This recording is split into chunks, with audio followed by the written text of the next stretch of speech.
retrouver à la découverte sur Fashion Africa Channel. Aujourd'hui, je suis en compagnie de Khalil, qui est le fondateur de Djaba. Bonjour Khalil. Bonjour Mariam. Merci de nous recevoir. C'est un plaisir. C'est un plaisir de venir dans votre Djaba. Merci. Donc, pouvez-vous vous présenter aux téléspectateurs de Fashion Africa Channel? Alors, je m'appelle Khalil Cissé.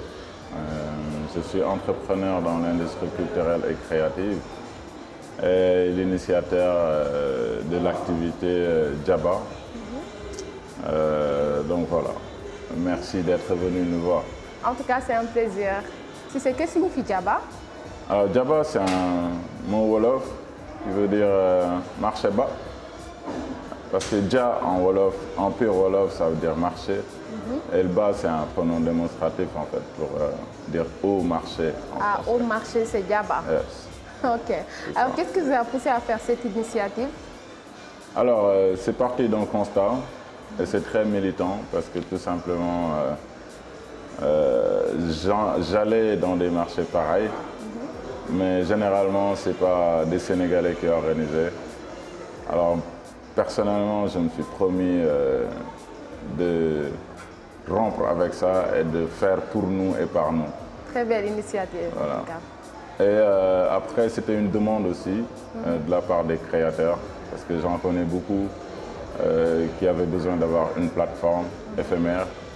C'était une demande du public aussi, parce que j'avais plein de retours par rapport à un marché où les gens pourraient retrouver et voir les vrais designers, parce que d'habitude c'est plus sur le digital, mais ils ne connaissent pas vraiment les designers, pouvoir discuter avec lui, voir réellement qu'est-ce qui est derrière leurs produits, comment est-ce qu'ils travaillent.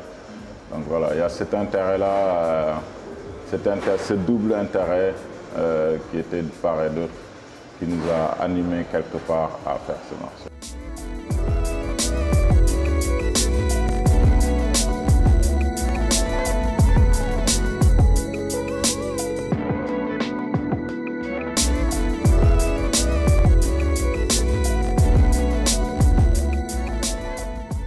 Donc, on peut dire que c'est un pop-up store made in Sénégal. Oui. Après, moi, j'aime pas trop les terminologies. Disons que c'est notre marché bas, quoi. Il y a la culture, l'art, les tableaux, la cuisine, il y a tout. C'est un ensemble. Oui, c'est exactement ça. Et cette édition, elle est assez particulière. Pourquoi c'est particulière? Parce que déjà, on est dans la Biennale des Arts de Dakar. Et souvent, c'est pourquoi vous voyez éventuellement des collections qui ont été réalisées uniquement dans le cadre de la Biennale. C'est comme ce que vous voyez dehors. On a à peu près 4 collections qui sont hébergées cette année-ci. Et oui, on a d'autres. Il y a la musique, il y a la peinture, il y a la gastronomie. Il y a la danse, il y a les assicots, il y a du tama. Ça c'est vrai. C'est vraiment si c'était des personnes, on aurait dit un melting pot, quoi. Il y a tout, mais tout est articulé quand même autour de nous, ce que nous faisons au Sénégal et en Afrique. Voilà. Donc là, c'est la 5e édition. C'est ça. D'accord. Vous avez commencé en quelle année? C'est pas récent, c'est récent plutôt. C'est il y a 5 ans, donc on peut dire... Non, même pas, hein, c'est en 2020, en décembre 2020, juste avant la Covid. Et après, on en a fait 4 autres au Sénégal et un à Abidjan en décembre dernier. Donc là, on est en train d'assister à la 5e édition entre 2020 et 2022.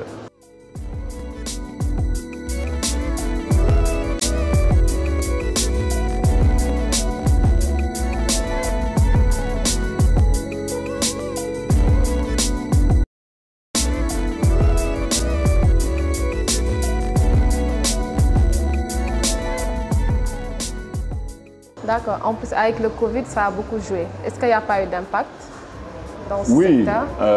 Dans la programmation que nous avions et selon les données qui nous ont permis de mettre le marché, ça a un peu impacté parce que normalement la récurrence c'est trimestriel et non annuel. Mais avec le Covid, c'était un peu compliqué de le faire de façon récurrente, avec la récurrence qu'on voulait. Et du côté aussi des designers, en général, ça a beaucoup impacté. Ça a impacté un peu partout. Si. Et c'était pas mal compliqué aussi chez les designers. Et là, on est en train d'assister à la relance de tout ça, de toute cette économie créative en fait. Ça fait en fait une communication entre le client et le designer où les gens ils voient les articles. Franchement, c'est une très belle initiative. Et donc, on peut dire que vous faites aussi des masterclass. Oui, en dehors du marché, par exemple, on fait des masterclass. En quoi? Dans la mode, dans le stylisme, la cordonnerie, l'accessoirisme, ainsi de suite, le cinéma, le costume plutôt au cinéma. Parce que là, par exemple, on a une expo qui s'appelle Laxasaay. Laxasaay en Wolof, d'accord. Laxasaay, ouais. Et c'est 10 jeunes qui ont été incubés durant 10 jours, à qui on a appris un peu comment est-ce qu'il faudrait faire un costume. Avec des personnalités aussi du secteur du cinéma, de la musique et du stylisme. Comme Sely Ravika, Nango Daradji, Cheikh Sigil, Moussa Sen Absa. Donc voilà, généralement on a travaillé avec ces personnalités, avec 10 jeunes qui nous ont sorti une collection. Vous verrez aussi dehors, on a une autre collection qui s'appelle Design Zero. C'était encore 10 jours, on a travaillé avec 20 jeunes. Et ces 20 jeunes, en vrai, ils ont produit une collection de 14 tenues. Ah ouais, toutes seules? Tout seul, 15 articles de maroquinerie. Donc voilà quoi, et c'était un délai très court, c'était une masterclass de 10 jours. Et c'est ce que vous verrez dehors à l'entrée. Voilà. Il y a de très très belles articles, franchement les créations elles sont top. Donc ça nous fait plaisir en fait de voir des gens comme vous qui valorisent notre culture. Merci. Donc franchement c'est top. Et donc on attend les prochaines éditions bientôt. Oui, effectivement, comme j'ai dit tantôt, c'est trimestriel, c'est pas annuel. Donc on a à peu près 3 rendez-vous dans l'année. Parce qu'en vrai, normalement, on devrait avoir 4, mais la saison des pluies, en fait, on prend une pause et donc ça nous fait 3 éditions l'année. Parce qu'en réalité aussi, il faudrait qu'on ait beaucoup plus ce genre de rendez-vous afin que le public lui-même aussi puisse venir voir réellement c'est quoi le Made in Sénégal, pourquoi le Made in Sénégal, pourquoi cette tenue elle coûte tant, pourquoi c'est fait ainsi, machin.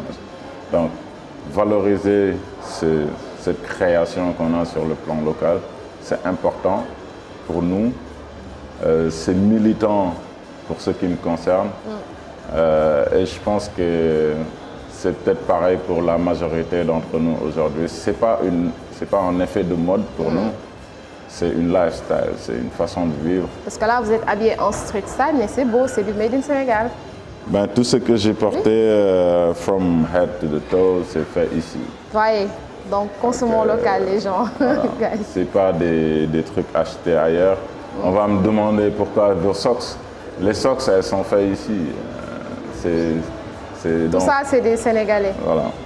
Tout, chaussures, pantalons, hauts, t-shirts. Moi aussi, je suis habillée Made in Sénégal par Max, une jeune styliste. Franchement, elle a beaucoup de talent. Ouais.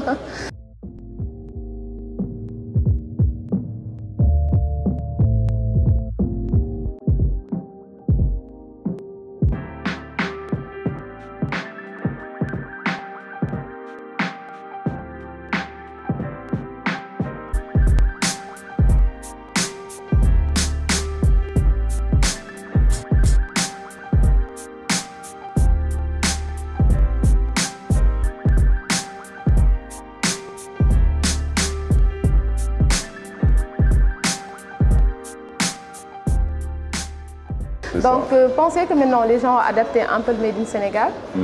Les gens commencent à l'adapter. Oui. Le problème c'est que... Par rapport à avant. Oui, parce qu'enfin, il y a un énorme problème de communication.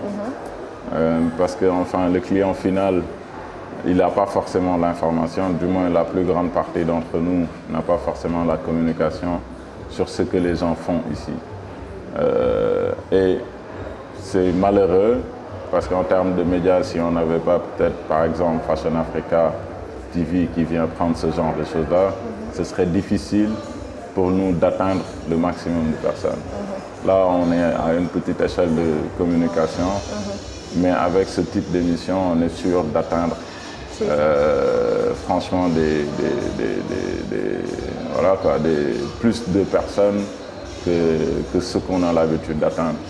Et donc oui, sur le terrain, on remarque quand même qu'il y a beaucoup plus d'engouement autour du Made in Sénégal, du Made in Africa, ce qui est très normal parce qu'on remarque un peu dans tous les secteurs que la population commence à s'approprier petit à petit. C'est timide encore, mais petit à petit, de ce que nous faisons. Autant dans l'habillement, autant dans la technologie, autant dans autre chose. Donc, je pense qu'on est en train d'assister à une osmose, à un mouvement d'ensemble dans tous les secteurs. Et le Made in Africa sera encore plus visité, sera encore beaucoup plus apprécié par les Africains eux-mêmes avant. Ouais. D'accord. Donc, quel conseil donnerez-vous aux gens qui font du Made in Africa pour plus valoriser? Je pense que c'est dans la communication, plus ils communiquent. C'est ça qui nous manque, en fait, d'après vous. C'est quoi le problème? Bon, après, pour les entrepreneurs qui s'y lancent, il y a différents niveaux d'information de communication. Pour les entrepreneurs qui s'y lancent, il faut faire un bon travail, il faut faire un travail de qualité, c'est important. Parce que s'il ne faudrait pas qu'on vende un Made in Africa qui n'est pas bien fini, qui n'est pas bien fait, qui n'est pas bien pensé. Et ça, c'est pour les créateurs. Après, pour la population, je donne le petit exemple sur moi. Je ne sors jamais de chez moi sans du Made in Sénégal, même si c'est un petit bracelet, je le mets. Et c'est ça le militantisme en fait. C'est ça l'originalité aussi. J'achète pas ailleurs, si c'est souliers, si c'est basket, si c'est tout ce qu'on veut, je les achète ici. Parce qu'il y en a qui disent que le Made in Africa ou le Made in Sénégal c'est un peu cher, mais c'est la qualité. Enfin, on a du luxe. Je pense que nous, on a du luxe au fait. Dans ce que nous faisons comme démarche créative, c'est du luxe ailleurs, parce qu'on a beaucoup de créations qui sont sur mesure. Et fait à la main aussi. Et fait à la main. Et le sur-mesure, c'est une histoire de Richard. C'est pas tout le monde qui peut se le permettre ailleurs. Ici, tout est fait sur mesure. Ça, c'est un. Après, de l'autre côté, ces tissus, ces matières que nous utilisons, on ne les a pas forcément. Ça ne nous appartient pas forcément. Ça vient d'ailleurs. Il y a les effets de l'importation. Il y a beaucoup de charges dessus. Il n'y a que les personnels, même la plus petite aiguille, on est obligé de l'importer. Donc tout ça, ça influe sur le prix. Après, derrière la création, on ne peut pas payer une création. Non. C'est parce que c'est une partie de soi qu'on transmet sur des volumes, sur des coupes, sur des couleurs. Et ça, on ne peut pas le payer en vrai. Enfin, ça demande un peu plus de compréhension et c'est ça, et c'est là où c'est important en réalité de faire beaucoup de communication chez les populations pour qu'ils comprennent un peu c'est quoi la démarche. Demain, on ira vers une industrie peut-être et là on pourrait avoir votre tenue par exemple en moins cher parce qu'on aura fait les tissus nous-mêmes, on aura fait les machines nous-mêmes, on aura produit par exemple en 1 heure de temps une assez grande quantité qui permet de réduire les coûts et de réduire le prix de vente. Parce que pour faire une tenue africaine, ça prend des jours, il y a des tenues qui prennent au moins des heures. Oui, surtout parce qu'en réalité, on ne travaille pas de façon industrielle. On est encore à une étape vraiment artisanale. Bien vrai qu'il y a 1 à 2 personnes dans le secteur qui travaillent de façon industrielle, mais vraiment, ils ne peuvent pas impacter sur le global. Et donc oui, ça prend beaucoup de jours.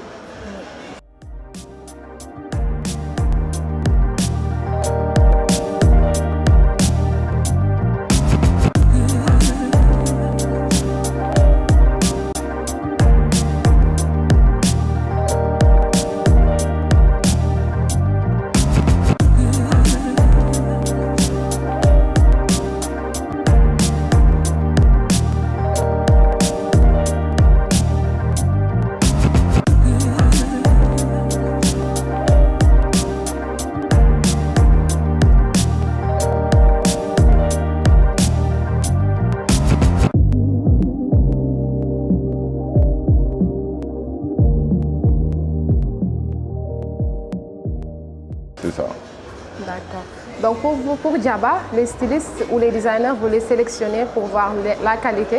Tout à l'heure, vous parlez de qualité. Je sais que, d'après ce que j'ai vu, vous choisissez, vous faites bien. Oui, on ne fait même pas d'appel à candidature. Dans les réseaux, non, on ne fait pas d'appel à candidature. Okay. Parce qu'en réalité, entre les 3 mois qu'on le fait, on a beaucoup de sollicitations quand ça approche. Et nous, après l'édition, on va vers ces gens-là pour voir ce qu'ils font.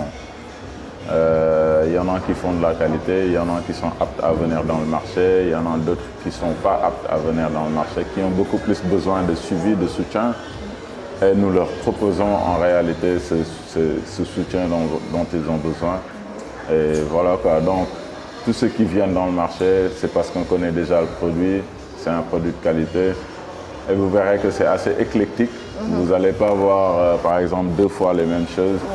Parce que tout simplement, dans les critères de sélection aussi, on recherche la particularité. Et on ne choisit pas, par exemple, 2 personnes qui font les mêmes choses. Voilà. Ça, on a remarqué dehors. Ouais. Il y a beaucoup de choses qui sont diverses. Donc, et c'est ça. C'est ça. Le feeling. Voilà, c'est ça. Voilà. Donc, Khalil, quel conseil donneriez-vous aux jeunes qui souhaitent faire comme vous? Comme moi. Organiser des foires, des Djaba et... Bon alors ça demande vraiment, il faut être très patient, il faut être très résilient. Et aimer comme vous ce que vous faites. Ouais, et puis aimer ce que l'on fait, mais ça ne suffit pas en fait. Ça demande de la formation, ça demande de l'engagement. Ça ne se fait pas en un jour de rassembler par exemple plus de 30 créateurs. Pour 3 jours aussi. C'est beaucoup de travail derrière. C'est de longues années aussi de sourcing, voilà. Mais ce n'est pas impossible.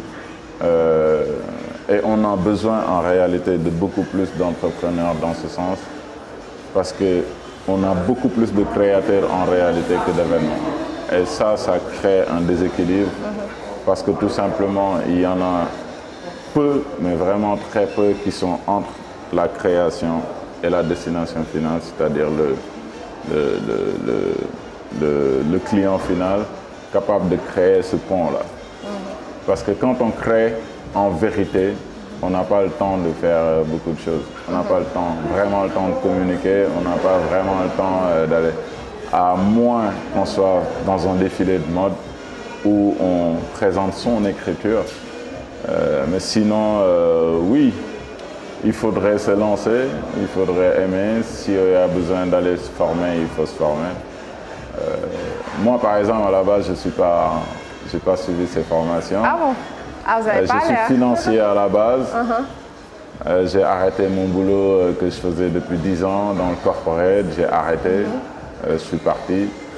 Et je suis allé me former. J'ai fait des formations en ligne. Voilà. Et pour arriver aujourd'hui à pouvoir faire quelque chose. C'est la base, en fait, la formation. C'est important. Oui, c'est très important. C'est important. Après, on peut avoir des dons, on peut avoir et tout, mais bon. Mais le monde d'aujourd'hui, il faut se former pour avoir une petite différence. Du savoir. Après, se former, ce n'est pas forcément aller à l'école. On peut aller faire des recherches, sérieusement, de vraies recherches, dans le domaine où on veut s'activer. Et puis après, voilà. D'accord. Yes. Avez-vous eu des difficultés au début? Ben, toujours. Je ne peux pas dire que non, mais après, c'est là où c'est important la patience. Parce que oui, on en a vu des vertes et des pas mûres. Mais c'était encore très peu pour nous décourager en fait. Jusqu'aujourd'hui, on rencontre des difficultés. Mais voilà, c'est ça aussi quand on a de la patience. Et quand on est patient, on supporte. Demain, on corrige. Parce qu'en vrai, c'est ça aussi le processus. Voilà. Même dans la vie de tous les jours, on rencontre des difficultés. Et puis après, il faudrait se relever. Voilà, tout simplement savoir gérer ça, être résilient et continuer. Voilà. Belle philosophie. Merci beaucoup. Donc, quels sont vos futurs projets? Bon, alors, On va continuer les masterclass, on va continuer le djaba, mais on va l'amener sur un autre niveau. On va vraiment l'amener sur un autre niveau. La Fashion Africa a l'exclusivité, là, je pense. Alors oui, on va l'amener vraiment sur un autre niveau. Alhamdoulilah, machallah, tout est bien calé pour vraiment le mettre sur un autre niveau. Et le mettre sur un rendez-vous international, en fait. En tout cas, merci pour cette exclusivité. C'est moi. Fashion Africa sera avec vous, en tout cas. Merci beaucoup. Merci beaucoup. Donc, c'est de bels projets, ça. Il faut avoir de l'ambition, il faut pouvoir se projeter pour pouvoir faire des choses. C'est important. C'est de l'engagement. On ne le fait pas pour de l'argent en vrai, parce que sinon on aurait pu tout simplement faire des appels à candidature par exemple. Mais c'est pas pour de l'argent, c'est plus pour de l'engagement. C'est peut-être notre façon de montrer notre patriotisme, notre africanisme.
Et donc, voilà quoi. Il faut pouvoir donner de la voix à l'Afrique par tous les moyens, by any means necessary, comme on dit. Voilà quoi, c'est ça notre credo. En tout cas, merci pour tout. Là, nous sommes presque au terme de notre émission. Quel est votre dernier mot ou qu'est-ce que vous voulez dire? Aux téléspectateurs? Oui. Venez sortez tous les jours avec un Made in Africa ou du Made in Sénégal. Yes. C'est tout. En tout cas, merci beaucoup Khalim. C'était un plaisir, je ne sais pas vous, mais moi, en tout cas, moi, c'était un plaisir de faire cette interview. Franchement, merci beaucoup.